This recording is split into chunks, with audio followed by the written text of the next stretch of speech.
Hey friends, it's definitely a squirrely time in northwestern Ontario with all the blazing fires that are going on.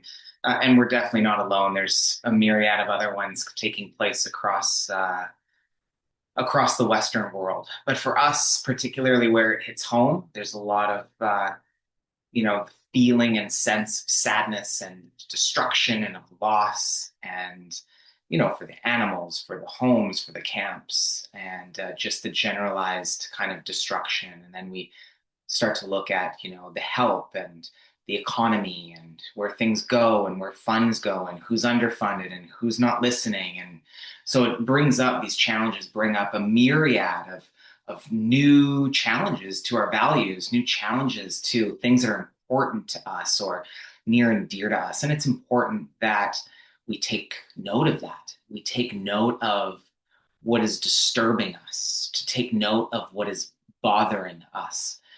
And from a personal development sense, is that these moments are critically important for you to document. And when I mean document, I mean write down what things bother you, what things deeply disturb you at your core. Because what that does is that reveals what's important to you as a sovereign, authentic human being. Now, why is that important? Well, because you can always do something. You can always empower an area, and you're always going to be resourceful around something that really deeply matters to you. You're not going to necessarily be resourceful on things that piss you off. But what they are a mirror for is to show you that, hey, this matters. Not that something's burning down, but maybe that people have a safe home to go to, or that they have enough resources to manage their life with, that they have a place to lay their head. Maybe these human elements, there's certain things that maybe it's the animals, maybe their well-being and welfare are absolutely crucial to what makes you up, makes things valuable to you in the world. And the reason I'm impressing that is because we often leave these experiences unscathed in terms of not doing anything, not making progress in our life, and we freeze in the distress. And we don't necessarily look at what we're freezing to unthaw it so that we can see, oh my God, this piece matters so much to me. Not that that pisses me off, but that it's a reflection of what deeply, deeply moves me and what's really important to me. Now, when you see that, you're in a resourceful place. You're in a place of like, wait a minute, I can do something about that. I can do something about what matters to me. And then within your values, with what matters to you and your own creativity, you can then go and put your energy into something that's deeply important to you. And so we use these experiences, these traumas, these distresses for us that are sitting a bit outside it, less affected by it. We can use these for a moment to reflect to what deeply matters, to what deeply moves us. And then we can begin to continue to design our life around the expression of what matters most to us.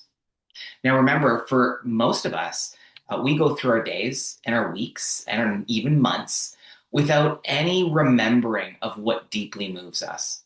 These moments are our inroad to connect to the visceral heart of life for us. And I think that it's an invitation to not let that pass you up for the sake of some conversation or for the sake of spewing the same information over and over again. Take that energy and pull that inward so that you can reflect.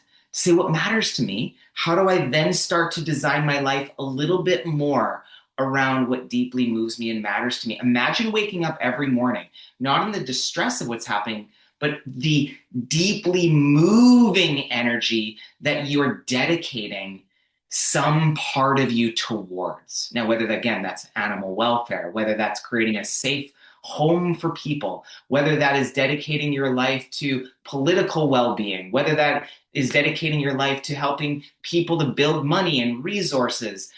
If it matters to you, it matters to the world.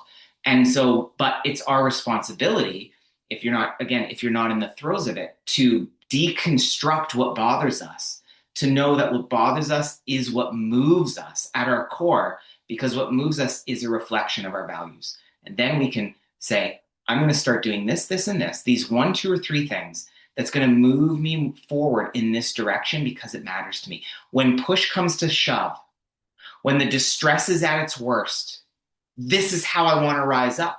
This is how I want to lead. This is how it matters to me.